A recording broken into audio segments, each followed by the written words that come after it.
Hi all, എല്ലാവർക്കും AZB അക്കാഡമിയിലേക്ക് സ്വാഗതം. So എല്ലാവരും RRB NTPC അണ്ടർ ഗ്രാജുവേറ്റിന്റെ എക്സാം ഒക്കെ കഴിഞ്ഞു. അതിന്റെ ആൻസർ കീയും കട്ട് ഓഫും കാര്യങ്ങളൊക്കെ ആയിട്ട് ഈഗർലി വെയിറ്റിംഗ് അല്ലേ? ആണല്ലോ. അപ്പോൾ നമുക്ക് ഇന്നത്തെ ഈ വീഡിയോയിൽ നമ്മൾ ഡിസ്കസ് ചെയ്യാൻ പോകുന്നത് RRB NTPCയുടെ അണ്ടർ ഗ്രാജുവേറ്റിന്റെ ആൻസർ കീ എന്ന് വരും എന്നുള്ളൊരു തീയതിയെ കുറിച്ചിട്ടാണ് ഇന്നത്തെ വീഡിയോയിൽ ഡിസ്കസ് ചെയ്യാൻ പോകുന്നത്. ഓക്കെ, സോ നമ്മുടെ റെയിൽവേയുടെ ഒഫീഷ്യൽ നോട്ടീസ് ആയിട്ട് അവർ ഡിക്ലെയർ ചെയ്തിട്ടുണ്ട്. അതായത് UGയുടെ ആൻസർ കീ എന്ന് പറയുന്നത് 27/6/2026, അതായത് ഇന്ന്. ഓക്കെ, സോ ഇന്ന് നമ്മുടെ എന്ത് വരും, അണ്ടർ ഗ്രാജുവേറ്റിന്റെ ആൻസർ കീ പബ്ലിഷ് ചെയ്യുന്നതായിരിക്കും. സോ ഒരുപാട് പേര് 2 ഫേസ് ആയിട്ടാണ് ഇത് എഴുതിയല്ലേ. മെയിൽ കുറച്ച് എക്സാം ഉണ്ടായിരുന്നു, ദെൻ ജൂണിലും കുറച്ച് എക്സാം നമുക്ക് 2 ഷെഡ്യൂളായിട്ടാണ് നടത്തിയത്. സോ എക്സാം ഒക്കെ കഴിഞ്ഞു. ആൻസർ കീ ഇതേണ്ട ഇന്ന് വൈകുന്നേരം വരുന്നതായിരിക്കും. സോ നമുക്ക് ഒബ്ജെക്ഷൻ, അതായത് ക്വസ്റ്റ്യൻസ്, ആൻസർ കീ ഇതൊക്കെ നോക്കാനായിട്ടുള്ള ടൈം എന്ന് പറയുന്നത് 27/6/2026 ആണ്.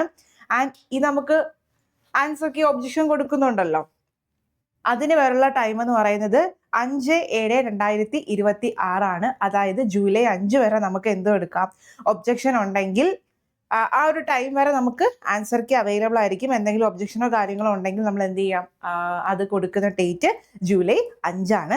ആൻഡ് നമുക്കറിയാം എന്താണ് ഒബ്ജെക്ഷൻ ഫീ എന്ന് പറയുന്നത് 50 രൂപയാണ് ഒരു ക്വസ്റ്റ്യന്, കേട്ടോ. നോർമലി നമ്മൾ ആരും അങ്ങനെ ഒബ്ജെക്ഷൻ കൊടുക്കുന്നത് കുറവാണ്. നോർത്ത് ഇന്ത്യൻസ് ഒക്കെ ഒരുപാട് പേരുണ്ട് ഒബ്ജെക്ഷൻ കൊടുക്കാനായിട്ട്. അപ്പോഴാണ് നമുക്ക് ഡിലീറ്റിംഗ് ക്വസ്റ്റ്യൻസ് ഒക്കെ വരുന്നത്, കേട്ടോ.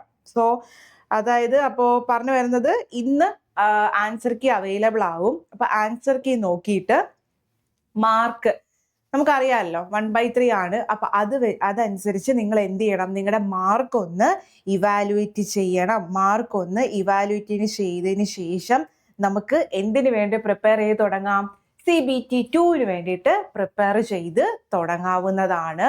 സോ കട്ട് ഓഫ് എന്ന് പറയുന്നത് നമുക്കറിയാം, കട്ട് ഓഫ് കഴിഞ്ഞ വർഷവും ഒരു 70-80 ഈ ഒരു റേഞ്ച് ആയിരിക്കും നമ്മുടെ കട്ട് ഓഫ് വരാൻ പോകുന്നത്. ഏതെങ്കിലും പോസ്റ്റുകൾക്ക് വേക്കൻസി എന്തെങ്കിലും കൂടുതലോ എന്തെങ്കിലും ഉണ്ടെങ്കിൽ മാത്രമേ ഈ ഒരു കട്ട് ഓഫ് 70-ൽ താഴെ 68, 69 ആ ഒരു റേഞ്ചിൽ നിൽക്കത്തുള്ളൂ. കഴിഞ്ഞ വർഷത്തെക്കാട്ടി വേക്കൻസി കുറച്ച് കുറവായതുകൊണ്ട് തന്നെ കട്ട് ഓഫ് നമുക്ക് കയറി നിൽക്കാമെന്ന് പ്രതീക്ഷിക്കാം. ബട്ട് എന്നാൽ പോലും നമുക്കറിയില്ല, ഒരു പക്ഷെ അവർക്ക് 3 times എടുക്കുന്നത് കൊണ്ട് തന്നെ നമ്മൾ എന്ത് ചെയ്യുക, ഒരു 70-80 റീജിയൻ വരുന്ന മാർക്കുള്ളവർ CBT 2-ന് വേണ്ടിയിട്ട് പഠിച്ചു തുടങ്ങുക. CBT 2-ന് വേണ്ടിയിട്ട് പഠിച്ചു തുടങ്ങാം, കേട്ടോ. അപ്പം ആൻസർ കീ നോക്കുമ്പോൾ ഒരു 75+ എന്തായാലും ഉണ്ടെങ്കിൽ ഉറപ്പായിട്ട് നിങ്ങൾ എന്ത് ചെയ്യണം, CBT 2-ന് വേണ്ടിയിട്ട് കാര്യമായിട്ട് പഠിച്ചു തുടങ്ങിക്കോ. കാരണം 75+ ഷുവർ ആണ്, നമുക്ക് അത്രയും കട്ട് ഓഫ് വരാൻ ചാൻസ് കുറവാണ്. പിന്നെ നിങ്ങൾ ഓപ്റ്റ് ചെയ്ത റീജിയൻ അതും കൂടി നോക്കിയിട്ട് വേണം.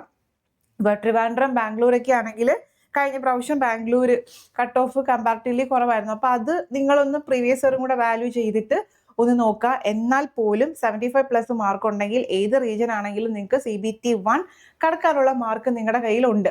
ഓക്കെ, അപ്പോൾ അതൊന്ന് കാര്യമായിട്ട് തന്നെ നോക്കണം. ഓക്കെ ആണല്ലോ. ഇനി നമ്മൾ അയച്ച NTPCയുടെ അണ്ടർ ഗ്രാജുവേറ്റിന് വരുന്ന പോസ്റ്റുകൾ എന്ന് പറയുന്നത് ഇതൊക്കെയാണ്. ഒന്ന് junior clerk cum typist, account clerk cum typist, trains clerk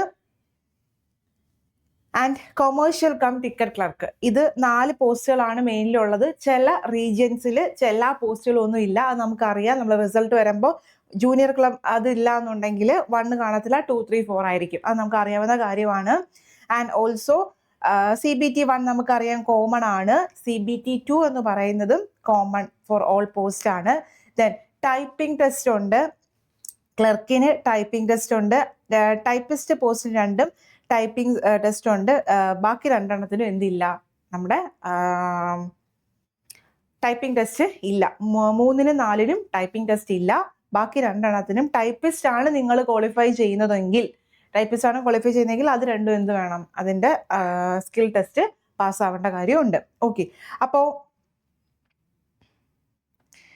ഇപ്പം ഓരോന്നിനും ഓരോ കട്ട് ഓഫ് ആയിരിക്കും നമുക്ക് വരുന്നത് അല്ലേ, ഓരോന്നിനും ഓരോ കട്ട് ഓഫ് ആണ് വരുന്നത്, കാറ്റ് നമ്പർ അനുസരിച്ച് ഓരോ കട്ട് ഓഫ് ആണ് വരുന്നത്. അപ്പം ടൈപ്പിസ്റ്റ് നിങ്ങൾ ക്വാളിഫൈ ചെയ്യുവാണെങ്കിൽ CBT2 നോക്കുന്നതിനോടൊപ്പം തന്നെ നിങ്ങൾ സ്കിൽ ടെസ്റ്റും കൂടെ പ്രാക്ടീസ് ചെയ്യാം. ഓക്കെ, ദെൻ നമ്മുടെ റെയിൽവേയുടെ RRBയുടെ കലണ്ടർ പ്രമാണിച്ച് അവര് ഏകദേശം ഈ ഒരു ഡേറ്റ് തന്നെയാണ് നമ്മുടെ CBT1 നടന്നത്. അതായത് മെയ് 5 മുതൽ മെയ് 9, 13, 20 ഈ ഒരു ഡേറ്റ് തന്നെയാണ് നമ്മുടെ എക്സാം നടന്നത്. അപ്പോൾ നമുക്ക് CBT2ന്റെ ഡേറ്റ് ആണ് ഇത്. അതായത് CBT2 എന്ന് പറയുന്നത് സെപ്റ്റംബർ 17 നിങ്ങൾക്ക് എക്സാം വരുന്നത്. ഇതിപ്പോൾ ഏതാ, ജൂൺ തീർന്നു, ജൂലൈ, ഓഗസ്റ്റ്, സെപ്റ്റംബർ ഒരു പകുതി, ഒരു 2.5 മാസം ഇല്ല.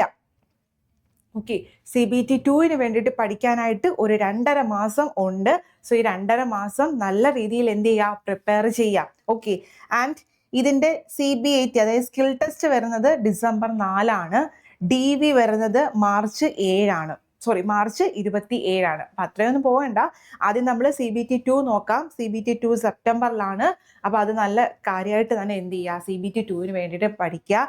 ഏത് മാർക്കുള്ളവരാ, ഒരു 70, 80, മാക്സിമം പോയൊരു 68+ ഉണ്ടെങ്കിൽ നിങ്ങൾ പഠിച്ചു തുടങ്ങിക്കോ. ഓക്കെ, ഒരു 65-ന് മുകളിലുണ്ടെങ്കിൽ തന്നെ നിങ്ങൾ പഠിച്ചു തുടങ്ങിക്കോ. കാരണം എന്താന്ന് വെച്ചാൽ ഈ വർഷത്തെ 2026 നോട്ടിഫിക്കേഷൻ ഇനി വരുമല്ലോ. അപ്പൊ അതിന് വേണ്ടിയിട്ട് നമുക്ക് പ്രിപ്പയർ ചെയ്യണ്ടേ. സോ അത് ആ ഒരു പാരലായിട്ട് തന്നെ എന്ത് ചെയ്യുക, അത് പ്രിപ്പറേഷൻ നടക്കട്ടെ. ഒരു 65+ മാർക്ക് ഉള്ളവർ, ഒരു 65, 80 റീജിയൻ ആ മാർക്ക് ഉള്ളവർ ഉറപ്പായിട്ട് എന്ത് ചെയ്യുക, CBT2ന് വേണ്ടിയിട്ട് പ്രിപ്പയർ ചെയ്ത് തുടങ്ങുക. ഇനി CBT2ന്റെ പാറ്റേൺ എന്ന് പറയുന്നത് മാത്സ് 35 ക്വസ്റ്റ്യൻ ആണ്, ഈ റീസണിങ് 35, GK എന്ന് പറയുന്നത് 50 ഉണ്ട്. 120 ക്വസ്റ്റ്യൻസ്, 120 മാർക്കും 90 മിനിറ്റുമാണ് നമുക്ക് വരുന്നത്. നേരത്തെ 100 ആയിരുന്നു, ഇപ്പം അത് 120 CBT2. ഓക്കെ, അപ്പോൾ കാര്യമായിട്ട് നമ്മൾ എന്ത് പഠിക്കണം, മാത്സും റീസണിങ് സ്ട്രോങ് ആണെങ്കിൽ GKക്ക് ഇമ്പോർട്ടൻസ് കൊടുക്കുക. ഇനി അതല്ല, GK അറിയാം, മാത്സ് ആണ് വീക്കെങ്കിൽ ഈ ഒരു 2.5 മാസം ഏതാണോ നമ്മൾ വീക്ക് അത് സ്ട്രോങ് ആക്കുക. മാക്സിമം മോക്ക് ടെസ്റ്റുകൾ അറ്റൻഡ് ചെയ്യുക. ഓക്കെ, മാക്സിമം മോക്ക് ടെസ്റ്റുകൾ അറ്റൻഡ് ചെയ്യുക, സെക്ഷൻ മോക്കുകൾ എടുക്കുക, മാത്സ് റീസണിങ് നല്ല രീതിയിൽ സ്പീഡ് ഉണ്ടാക്കുക. ഓക്കെ, GK ആണെങ്കിൽ യൂട്യൂബിൽ തന്നെ ഒരുപാട് ക്ലാസ്സസ്, ഇന്ന ക്ലാസ്സസ് ഒന്നും ഞാൻ പറയുന്നില്ല, യൂട്യൂബിൽ തന്നെ ഒരുപാട് ക്ലാസ് അവൈലബിൾ ആണ്, ബുക്കുകൾ അവൈലബിൾ ആണ്. അതെല്ലാം എന്ത് ചെയ്യുക, നോക്കി പ്രീവിയസ് ഇയർ കൂടുതലും PYQs ആണ്, റെയിൽവേക്ക് ചോദിക്കുന്ന എല്ലാം PYQs ആണ്. സോ PYQസും കൂടി ഒന്ന് കാര്യമായിട്ട് നോക്കാം. ഓക്കെ, അപ്പോൾ ഇന്ന് ആൻസർ കീ വരുമ്പോൾ എല്ലാവർക്കും ഒരു ധാരണയാകും. അവരുടെ നമുക്കിപ്പം ആദ്യമായിട്ട് എക്സാം ഈ വർഷം ആദ്യമായിട്ട് റെയിൽവേ എഴുതിയവർ കാണും. അവരെന്ത് ചെയ്യുക, നിങ്ങൾക്ക് എവിടേക്കാണ് നെഗറ്റീവ് വന്നത്. ഇപ്പം നെഗറ്റീവ് വരാത്തവരാണെങ്കിൽ അവർ കുറച്ചും കൂടി അവർ ഇമ്പ്രൂവ് ചെയ്താൽ മതി. ഓക്കെ, ഇനി നെഗറ്റീവ് വന്ന കുട്ടികളാണെങ്കിൽ എവിടേക്കാണ് തെറ്റിയത്, ഇപ്പം മാത്സ് ആണെങ്കിൽ അത് എവിടേക്കാണ് തെറ്റിയതെന്ന് മനസ്സിലാക്കുക. റീസണിങ് ആണെങ്കിലും എവിടേക്കാണ് തെറ്റ് വന്നതെന്ന് മനസ്സിലാക്കണം. GK ആണെങ്കിൽ പിന്നെ നമ്മൾ ചിലപ്പോൾ കറക്കി കുത്തിയതാവാനാണ് ചാൻസ് അല്ലേ. അങ്ങനെ ചെയ്യരുത്. മാക്സിമം നിങ്ങൾക്ക് അറിയാവുന്ന ക്വസ്റ്റ്യൻസ് മാത്രം എഴുതുക. തീരെ ഇതില്ല എന്നുണ്ടെങ്കിൽ മാത്രമേ ഒരു കറക്കി കുത്തലിലോട്ട് പോകാവൂ. കാരണം കറക്കി കുത്തുവാണെങ്കിൽ നെഗറ്റീവ് അടിക്കും, നമ്മുടെ മാർക്ക് ഒരുപാട് താഴേക്ക് വരും കേട്ടോ. അപ്പോൾ ഓക്കെ, അപ്പോൾ 2.5 മാസം കൊണ്ട് നമുക്ക് CBT2 ക്ലിയർ ചെയ്യേണ്ട ആവശ്യകതയുണ്ട്. അതുകൊണ്ട് തന്നെ നല്ല രീതിയിൽ എന്ത് ചെയ്യുക, പ്രിപ്പറേഷൻ കണ്ടിന്യൂ ചെയ്യുക. ഓക്കെ, സോ റെയിൽവേയുടെ RRB NTPCക്ക് വേണ്ടിയിട്ടുള്ള കംപ്ലീറ്റ് കോഴ്സ് AZB അക്കാഡമിയുടെ കോഴ്സ് അവൈലബിൾ ആണ്. സോ ഇനിയുള്ള, അതായത് 2026 നോട്ടിഫിക്കേഷൻ നമുക്ക് വരും അല്ലേ, 2026 നോട്ടിഫിക്കേഷൻ വരും. അതുപോലെ തന്നെ നമ്മുടെ സെക്ഷൻ കൺട്രോൾ എന്ന എക്സാം ഉണ്ട്, അതിൽ മാത്സും റീസണിങ് മാത്രമാണ്. ആ ഒരു എക്സാം നമുക്ക് വെയിറ്റിംഗ് ലിസ്റ്റിൽ ഇങ്ങനെ കിടക്കുവാണ്. അത് അടുത്ത മാസം തൊട്ട് നമ്മൾ അപ്ലൈ ചെയ്യാൻ തുടങ്ങും. സോ ഈ എക്സാമിനെല്ലാം വേണ്ടിയിട്ട് നമുക്ക് വേണ്ട മാത്സ്, റീസണിങ്, GK ഇതിൻ്റെ കംപ്ലീറ്റ് കോഴ്സ് നമ്മുടെ അക്കാഡമിയുടെ AZB അക്കാഡമിയുടെ RRB NTPC ബാച്ചിനുണ്ട്. സോ കോഴ്സ് പർച്ചേസ് ചെയ്ത കോഴ്സിൻ്റെ എക്സ്ട്രാ അഡ്വാൻറ്റേജസ് എന്ന് പറയുന്നത് ലൈവ് ക്ലാസ്സസും റെക്കോർഡഡ് ക്ലാസ്സസും നിങ്ങൾക്ക് അവൈലബിൾ ആണ്.